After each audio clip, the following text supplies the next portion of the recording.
tey la rentrée des classes. waaw. tey la professeur yi voilà. commencé dem jàngi dem jàngale ji waaw.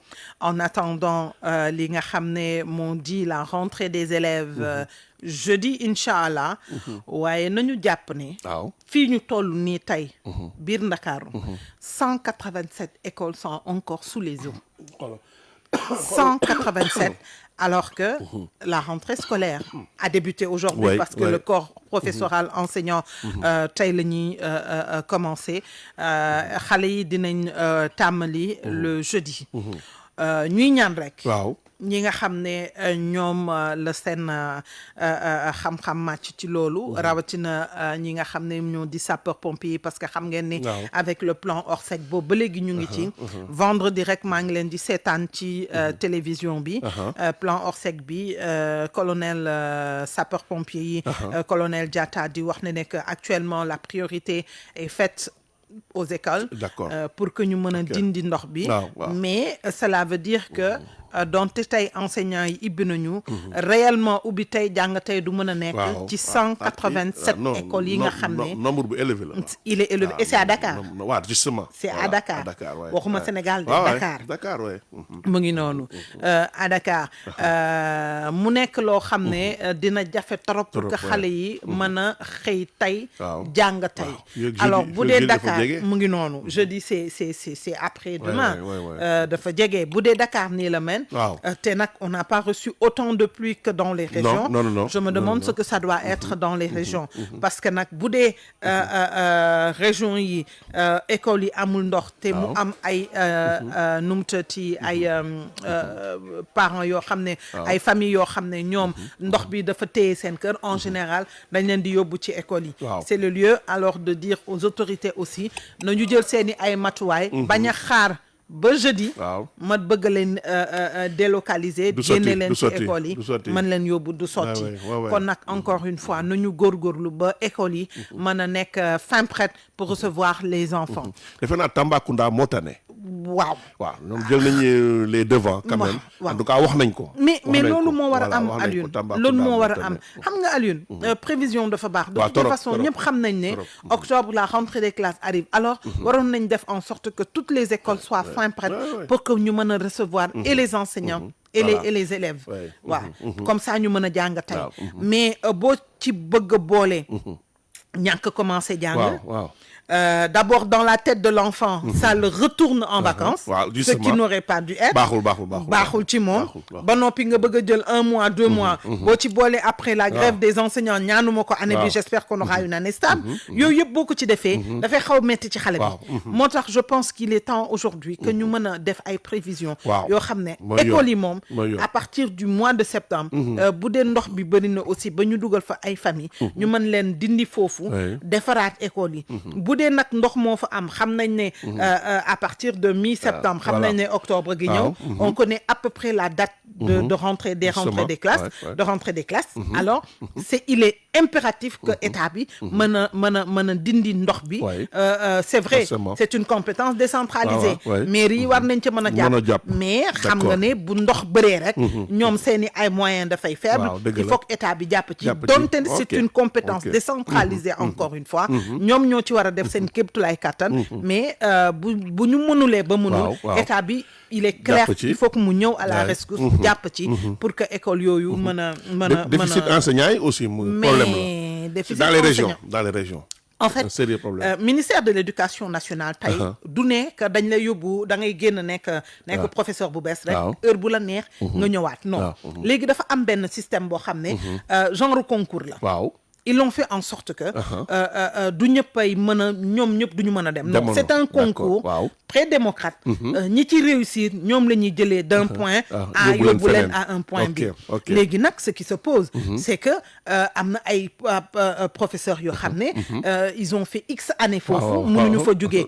dëgg la. man bu doon man may ministre de l'éducation nationale ku génn bees dama la yóbbu ci région yi. mais ñoom defe naa au bout de 5 ans. au bout de 5 ans mais c'est pas automatique. ce n'est plus automatique. moo tax tey examen boobu ñuy def. mu leen di permettre y a un certain nombre boo xam ne dañ leen di jël. ñoom ñooy permettre mën a jógee d'un point A dem à un point B. parce que moi j'ai un frère qui est dans cette situation. mu ngi gannaaw Matam. il a fait plus de 5 ans professeur de philosophie là. déjà prof de philosophie bëriwuñu. déjà boo bëggee bouger dafay nekk problème. année dernière il a fait le concours. mais réussir na mais dafa am koo xam ne moo ko gënoon a ancien. kooku la ñu jël bàyyi ko. année bii defaat na ko. est-ce que dina jàll ou pas. c'est vrai que gisante wu mag moom boobu ba léegi. mais affaire bi c'est bien réglementé. mais dafa am ñoo xam ne. malheureusement bu ñu leen affecté c'est vrai que c'est pas évident. mais moi je me dis boo dee xale ñu affecté la foofu. mais à un certain âge. tu dois pouvoir affûter tes armes à l'intérieur du pays. doo ko mën a ñëw baax na de. c'est très utile c'est excellent. c'est très utile. c'est très utile. c'est très utile. malheureusement dafa am ay comment ça s'appelle. enseignants yoo xam ne matière yoo xam ne professeurs yi bëriwuñu fa comme prof de philosophie yi bëriwuñu fa pour nga changer leen dafay jafe prof de maths yi c'est un peu la même chose il y a certaines matières yoo xam ne am ci ay professeurs dafay metti moo tax dindi leen d'un point à l'autre dafay jafe li ci topp Alioune jeudi ñu ngi ko fi doon wax rond-point Grand Mbao boobu noonu ma doon wax ne accident bi fa mu amoon waa defar nañu rond-point ba dañ gis nga ñu ngi koy doog a defar ba 3 morts amee ba 3 morts amee la ñuy doog a defar foofu kon c'était un accident qu'on aurait pu éviter voilà bu doon dañ ko defar à temps bu doon dañ ko defar population yi ñoo ma yónnee message waaye gis nga ah ben oui avec photo à l'appui ne ma ba nga ko waxee ay 11 heures la ñu gis ñu ngi koy commencé di ko defar c'est pas normal. daf ñuy conforter comme ci li ñu doon wax waaw bien sûr. daf ñuy conforter ci li ñu doon wax nañu góorgóorlu. je pense que ñun ñëpp on a besoin d'un minimum de considération tali yëpp yàqu nañu. oh là là. tali yëpp yàqu nañu. nañu góorgóorlu. c'est-à-dire wax tali bu yàqu oto bu yàqu. ah ben c'est clair. c'est clair tali bu yàqu oto bu yàqu. mais non on va pas aller loin. kii fii caisse de sécurité sociale. waaw Colobane. caisse de sécurité sociale bi gis nga ni mu mel. waaw non j'avoue que non seetlu ma ko. non dimbali ma nga jaar. waaw jaar fa gis naa fa jaar waaw. oto bu fa jaar bu gàtt. am problème. la nga fa yàqale moom mooy ëpp moom. kon jarul nekk gars yi et c'est une route passante. nekk gars yi moytu waaw gis nga. c'est fréquenté mais oui elle est très fréquentée. dëgg la. parce que kuy bëgg a dem comment ça s'appelle caisse de sécurité. waaw fala bu du fa ngay jaar boo jugee Massalikul Jinaan bëgg a ñëw côté Centenaire foofu ngay jaar à moins que tu fasses un détour. mais foofoo ngi yàqu comme c'est pas possible. boo jugee Colobane di ñëw itam. foofu ngay jaaree. foofoo ngi yàqu comme c'est pas possible kenn mënu faa jaar ku fa jaar di nga dem ci mécanicien. loolu baaxul. garage dafa metti maa ngi koy wax keroog. non garage dafa metti. ba pare dafa def c'est-à-dire dafa def ay bos entre comment ça s'appelle goudron bi yàqu. suuf si ñëw yokku ci. mais jaar fa c'est plus que désagréable. da ngay yàqule. boo doon yàqule rek yem fa waaye sa yaram du ko fekkee sax. waaw yaa ça aussi waaw. sa yaram tamit dina yàqu sa yaram du ko fekk. te ouverture des classes jot na. bu ñuy wax xam ngeen ne li nga xam ne moo di circulation dana gën a métti.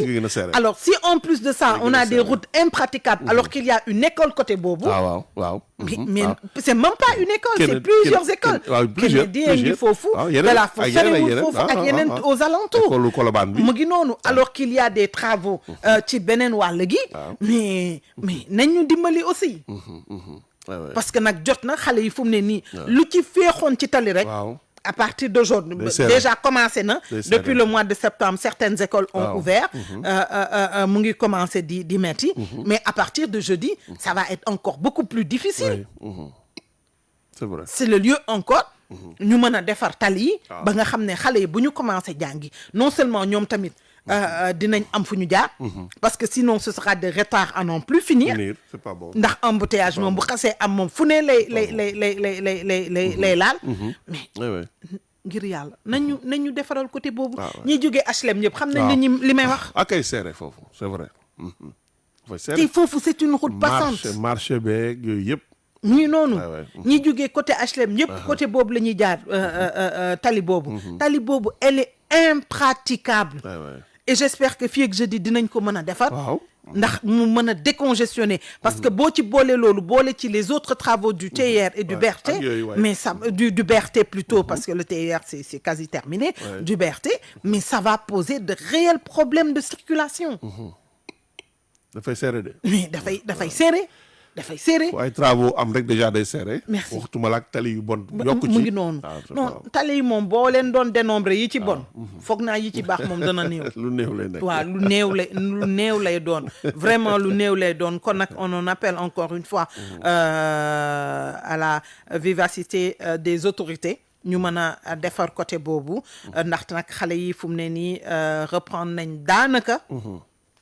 ñu mën a am ay tali yu bees la ca topp mooy li xew fii stade ba waaw te bu ci kanamee Doudou Mbaye dina ci ñëw Doudou Mbaye dina ci ñëwaat xam nga maa ngi la doon wax le 26 septembre bi ñuy commémorer bateau le Joola man damaa gëmoon ne bu bateau le Joola bi jeexee fii yi façon dootuñ ko déggati Demba Diop a ngi nii barki démba dong la fàtteguñ ko te lu mel nii la woon sport la woon pan wu mur moo daanu woon ci ay kaw ay nit ay supporters yu ñëwoon ca stade ba du yoon on revit à peu près le même scénario alors que am nañu arène nationale voilà nañ dem ci arène ba am nañu arène nationale non franchement man quelquefois je me dis mais qu'est-ce qui se passe en fait dans la tête des gens qu'est-ce qui se passe lan la violence pourquoi au-delà de la violence c'est-à-dire ñun on n'apprend pas de nos erreurs on n'apprend pas de nos malheurs surtout de nos malheurs sax waaw da ngay wax loolu malheur sax on n'apprend pas de nos malheurs am na yoo xam ne bu xewee day métti mais dafay métti mais duñ ci jël benn leçon duñ ko ci jël c'est alarmant man tey bi ma ko dégg dama taf samay nopp y a de quoi qu'est-ce qui se passe pourquoi ñun on en fait qu'à nos têtes pour lan c'est-à-dire autorité kenn nanguwu ko yow mu tegu ci sa kaw après lu ñuy wax ndogalu yàlla déedéet day yomb non Dieu a bon dos dans ce pays day yomb dafay yomb ndogalu yàlla moom kañ lu waroon ñëw rek la ndogalu yàlla kañ moom kañ kenn mënu ko mais franchement dafay yomb trop war nañ mën a aussi xoolaat suñu bopp taxaw nag toog seetlu toog ne ñun lan moo ñu daal parce que yenn yi dafay ëpp Alioune ñu daan ëpp na ba tuuru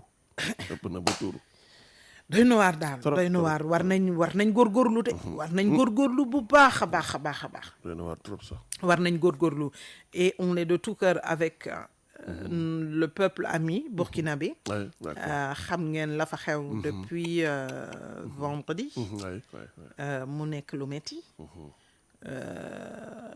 j'espère que dina calme waaw dina calme Alioune nit ki la nga ko amee rek fay ko waaw mooy yoon pour une histoire de prime on en est arrivé là pour une histoire de prime on en est arrivé là le 9e coup d'État 8 mois après le dernier 8 mois après le dernier c'est pas normal qu'est-ce qui se passe lan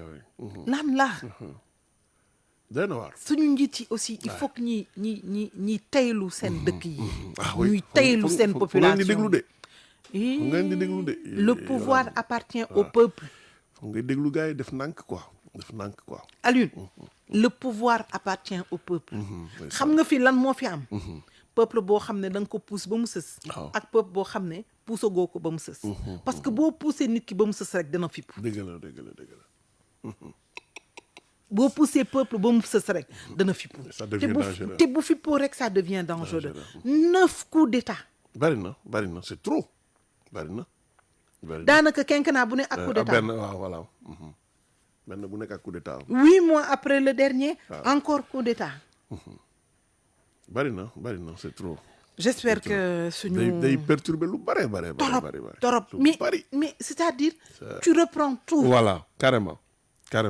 tout est à refaire tout est à reprendre. loolu sax da ngay wut ay repères. mais da c'est ngay clair rechercher ay repères encore. c'est clair Ouais, après ouais. kañ ngeen di dem. Voilà, dem. kañ ngeen di développer.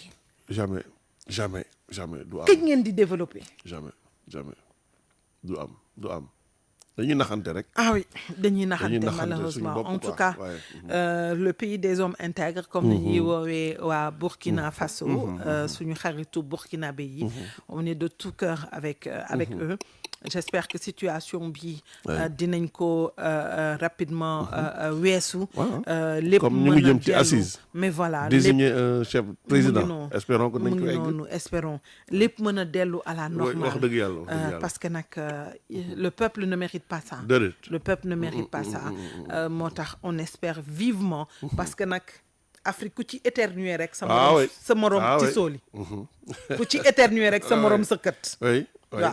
non dëgg la ku ci éternuer rek sa morom sa kët. ñun ñëpp ñoo bokk situation mu ngi de. noonu ñun ñëpp ñoo bokk situation. kon nag nañu góorgóorlu.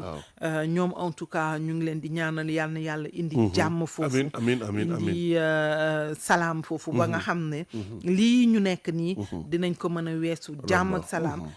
ba pare nag delluwaat. ci li nga xam ne moom la ñu xamoon. la ca des mooy Brésil. xam nga Jair Bolsonaro ak Lula ñu ngi nekkoon di jogante. ni ñu ko foogee woon demeewul noonu niñ ko foogee noonu du noonu moom déjà Jair Bolsonaro mu ngi doon wax ne qu'il ne reconnaîtrait pas sa défaite ou la victoire de Lula. far nag écart bi voilà tuuti nekk na lu metti fu mu ne nii ils vont vers un second tour. En tout cas ki gën ci Brésil. yal na leen ko yàlla jox. parce que nag bu ñu fàtte ne su leer Jair Bolsonaro xawla Covid bi. ni mu fa demee woon. moom de faalewul gëmuloon Covid. fan nag yàlla may ko am Covid am nañu am fi te ba tey ñoom mu ngi leen di faagaagal. mu nekk lu métti. En tout cas rek on suivra cette affaire de près pour xool nee naa leen nous sommes dans un monde boo xam ne tout est intimement lié. Voilà. moo tax lu xew fee rek dañ koy xool ku ñu waxoon ne guerre Ukraine ak Russie dina am impact ci Sénégal doo ko gëm mu ngi noonu sonal ñu moo tax lu ne rek il faut que ñu koy xool mën leen ci jox li nga xam ne moo di information